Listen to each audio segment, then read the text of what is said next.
Les merveilles des contes de fées. Voici une nouvelle version de ces histoires, enrichie de détails et de descriptions vivantes. Le lapin et la tortue. Il était une fois, dans un bois sombre et mystérieux, un lapin qui s'imaginait être le plus rapide des créatures. Il se vantait de sa vitesse et taquinait la tortue, qui marchait avec lenteur. « Je suis le coureur le plus rapide des bois », criait-il. « Pourquoi es-tu si lent ?» Un jour, la tortue décida de défier le lapin à une course. « Voyons qui atteindra l'arbre sur la colline en premier », dit-elle. Le lapin et la tortue se tinrent sur la ligne de départ, prêts à partir. « À vos marques. Partez !» cria le lapin, et ils se lancèrent dans la course. Le lapin courut très vite, mais il commença à se dorer dans le soleil et s'arrêta pour prendre une sieste. La tortue, quant à elle, continua de marcher avec régularité. Quand le lapin se réveilla, il vit la tortue atteindre la ligne d'arrivée. Il se précipita vers la ligne d'arrivée, mais c'était trop tard. La tortue avait déjà franchi la ligne, vainqueuse. « Je suis lente, mais régulière, et cela m'a valu la victoire », dit-elle avec un sourire. Le lapin fut si déçu qu'il se mit à sangloter de honte. Il réalisa que la vitesse n'était pas tout et que la régularité pouvait être plus importante. Les trois petits cochons. Il était une fois trois petits frères cochons qui décidèrent de construire leur propre maison. Le premier cochon aîné construisit sa maison en paille, le deuxième en bois, et le plus jeune en briques. Mais un jour, un grand loup affamé arriva au village et vint se présenter à la maison en paille du premier cochon. « Laisse-moi entrer » cria-t-il. « Non, par les poils de mon menton » répondit le cochon. Le loup souffla fort, et la maison en paille s'effondra. Les deux frères cochons se précipitèrent dans la maison en bois du deuxième cochon, mais le loup les suivit. Il souffla fort de nouveau, et la maison en bois s'effondra également. Les deux frères cochons se réfugièrent dans la maison en briques du plus jeune cochon. Le loup les suivit, mais il ne put pas briser la maison en briques. Le plus jeune cochon alluma le feu, et le loup brûla vif. Les trois petits cochons vécurent ensuite heureux dans leur maison en briques. La souris des villes et la souris des champs. Il était une fois une souris des villes qui invita une souris des champs à partager un repas avec elle. Mais la souris des champs fut déçue par la qualité de la nourriture. « C'est juste du maïs et des céréales », dit-elle. La souris des villes promit de faire un grand festin à la souris des champs si elle venait la rejoindre dans la ville. Les deux souris allèrent à la ville, où la souris des villes servit un repas somptueux. Mais juste avant de manger, un chat sauta sur la table, et les deux souris durent se cacher pour échapper à la bête. Cela se répéta plusieurs fois, et la souris des champs réalisa qu'elle préférait rester dans son village, où elle pouvait profiter de ses repas simples en paix. Le lion et la souris. Il était une fois un lion qui dormait sous un arbre. Une petite souris jouait autour de lui, mais le lion se réveilla brusquement et lança « Qui m'a réveillé ? Je vais te manger !»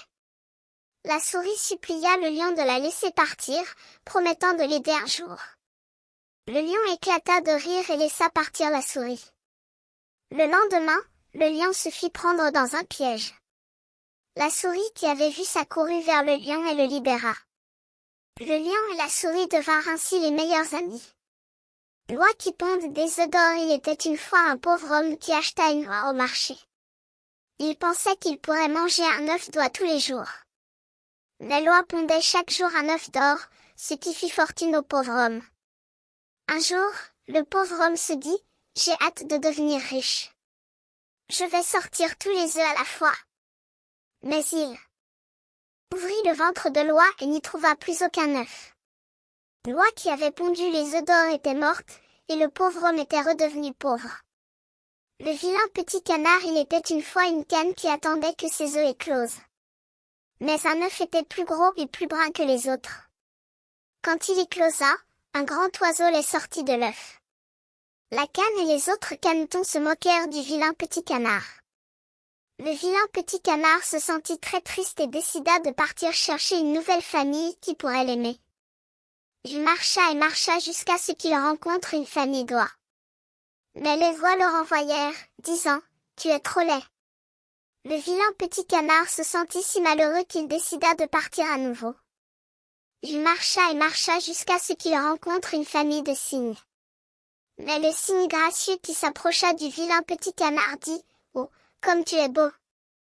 Tu as les plumes les plus larges que j'ai jamais vues. » Le vilain petit canard regarda son reflet dans l'eau et réalisa qu'il n'était pas du tout un vilain petit canard, mais un beau cygne blanc avec un cou long et élégant. Il vivait heureux avec sa nouvelle famille de cygnes. La fourmi et la sauterelle. Il y était une fois une fourmi et une sauterelle qui vivaient dans un pré vert. La fourmi travaillait dur pour stocker de la nourriture pour l'hiver, tandis que la sauterelle chantait et jouait de la guitare à l'ombre. Mais la sauterelle ne comprenait pas pourquoi la fourmi travaillait si dur. « L'hiver est loin, criait-elle. Je vais m'en occuper plus tard. » Mais l'hiver arriva, et la sauterelle se retrouva affamée et frigorifiée. Elle réalisa trop tard qu'elle aurait dû se préparer pour l'hiver. Elle regretta de ne pas avoir écouté la fourmi. Le renard et la cigogne. Il y était une fois un renard et une cigogne qui vivaient dans un quartier. Le renard invita la cigogne à dîner chez lui, mais la nourriture était servie dans une assiette plate. Le renard engloutit son repas, mais la cigogne ne put pas manger à cause de son bec trop long et pointu. « Qu'est-ce qui ne va pas? Es-tu déjà rassasié? Demanda-t-elle. Le renard répondit, « Non, je me suis juste assis pour vous servir. Je vais manger pour vous. » Le renard aux arts et la cigogne aux mœurs élégantes. Un jour, dans un petit village entouré de bois et de champs, un renard aux longs poils soyeux et aux yeux perçants mit la main sur la nourriture d'une cigogne. La cigogne, qui avait besoin de se nourrir, rentra chez elle, la tête basse et l'âme affligée. Mais quelques jours plus tard, elle envoya une invitation au renard à dîner, dans une bouteille à long goulot, où la nourriture était servie avec élégance. La cigogne plongea son bec long et pointu dans la bouteille et mangea à son aise. Mais bien que très affamé, le renard ne put pas manger sa nourriture, car la bouche de la bouteille était trop courte pour l'atteindre. Le renard se sentit frustré et demanda à la cigogne, « Qu'est-ce qui ne va pas? Es-tu déjà rassasié? » Mais la cigogne répondit, « Non, je vais manger pour toi. » Puis elle prit la nourriture du renard et la mangea. Le renard, qui ne pouvait rien manger, rentra chez lui, la tête basse et l'âme blessée. Entre-temps, dans un petit village des Flandres, un garçon nommé Nello vivait avec son grand-père, un laitier pauvre mais aimant.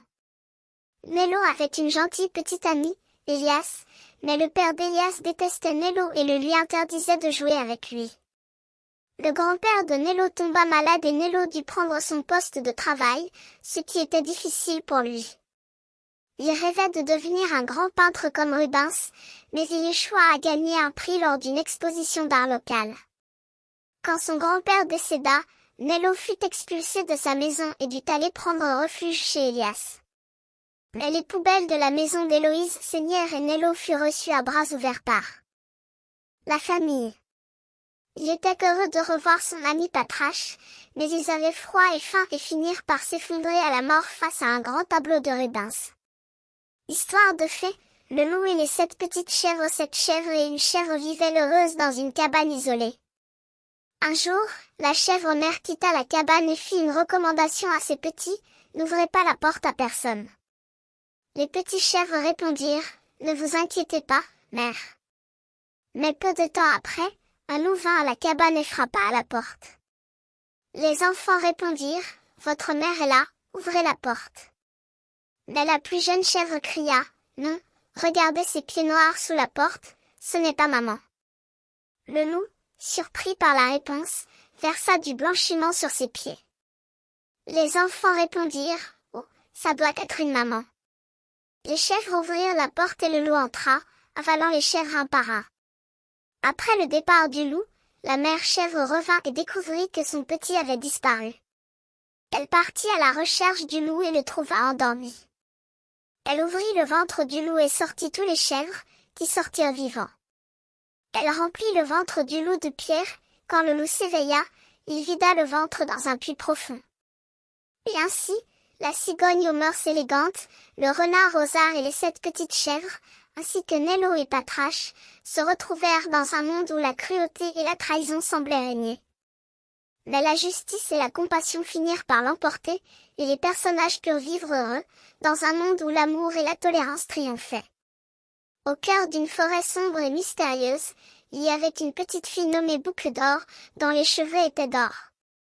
Un jour, elle partit dans la forêt pour explorer et découvrit une maison abandonnée.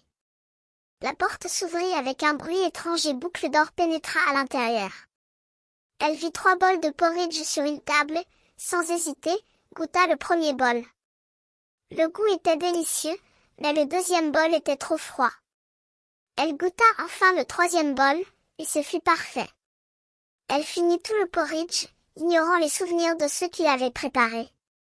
Boucle d'Or découvrit également 3 chaises dans le salon, mais la première était trop grande, la deuxième était trop petite, et la 3e se cassa sous son poids. Elle monta à l'étage et trouva 3 lits, mais le premier était trop dur, le deuxième était trop mou, et le 3e était juste parfait. Cette nuit-là, Boucle d'Or s'endormit, ignorant les occupants de la maison. Mais au matin, les 3 ours, papa ours, maman ours et bébé ours, rentrèrent de leur promenade et découvrirent que quelqu'un avait mangé leur porridge et utilisé leur chaise. Ils commencèrent à chercher les coupables et, au 3e étage, ils découvrirent Boucle d'Or endormie sur le lit. Les ours furent sidérés et, se sentant trahis, ils se mirent à hurler. Boucle d'Or s'éveilla, voyant les ours, elle paniqua et s'enfuit. Il était une fois un pauvre meunier qui avait 3 filles. Il donna son moulin au fils aîné, un âne au 2e, et un chat au 3e. Ce chat, qui s'appelait Riche, était très intelligent et promit de rendre service au meunier si celui-ci le laissait en vie. Le meunier accepta et Riche commença à travailler comme serviteur. Un jour, le roi et la princesse passèrent par la rivière et Riche, qui était sur le quai, leur proposa de leur montrer un chemin pour traverser. Le roi et la princesse acceptèrent. En traversant la rivière, ils découvrirent que la rivière était en réalité un canal qui menait à la maison du marquis de Carabas. Le marquis, qui était un vieil homme riche, était à la recherche d'un héritier. Voyant le roi et la princesse, il eut une idée. Il les invita à son château. Après avoir mangé et bu, il proposa au roi de prendre possession de son château. Le roi accepta et, en échange, il donna à la princesse en mariage au marquis de Carabas. Riche, qui avait été transformé en chevalier, devint le compagnon de la princesse. Il était également une fois un renne au nez rouge nommé Rudolf qui vivait dans un village où le Père Noël préparait les cadeaux pour les enfants. Rudolf voulait aider et, voyant les cerfs qui se battaient pour tirer le traîneau du Père Noël, il se proposa pour le faire. Le Père Noël accepta et Rudolf, avec son nez rouge éclatant, fit des miracles en guidant le traîneau dans la nuit sombre. Un jour, un vieil âne trouvera un vieux chien de chasse, un vieux chat et un poulet dans la forêt. Ils étaient tous délaissés et désespérés, mais l'âne les convainquit de former un groupe de musique. Ils marchèrent jusqu'à une cabane où des bandits mangeaient de la nourriture délicieuse. Les animaux, qui formaient une sorte de monstre, crièrent ensemble et les bandits s'enfuirent. Les animaux mangèrent tout le repas et vivèrent heureux pour toujours. Il était également une fois 3 boucs-gruffes qui aimaient manger l'herbe verte. Ils mangèrent et mangèrent jusqu'à ce qu'il n'y en ait plus sur la colline. Alors, ils traversèrent le pont et découvrirent un gros troll laid qui attendait les chèvres. Les boucs-gruffes se rassemblèrent et firent un plan. Le petit bouc-gruffe commença à traverser le pont, suivi par le moyen bouc-gruffe et enfin le grand bouc-gruffe. Le troll sauta dessous le pont et les boucs-gruffes le firent tomber dans le ruisseau. Le troll flotta loin et n'a plus jamais été revu. Les 3 boucs-gruffes apprécièrent le doux vert de l'herbe toute la journée. Enfin, il y avait un marchand de sel et son âne paresseux. Un jour, l'âne glissa et tomba dans le ruisseau, faisant fondre le sel. Le lendemain, l'âne glissa de nouveau. Cette fois, le coton qui couvrait son dos absorba l'eau et devint si lourd que l'âne cria de surprise. Le marchand, en colère, alla au marché avec du coton sur le dos de l'âne, mais l'âne éclaboussa dans le ruisseau et le coton devint trop lourd pour l'âne. Le marchand pleura et comprit que son âne paresseux était trop intelligent pour lui.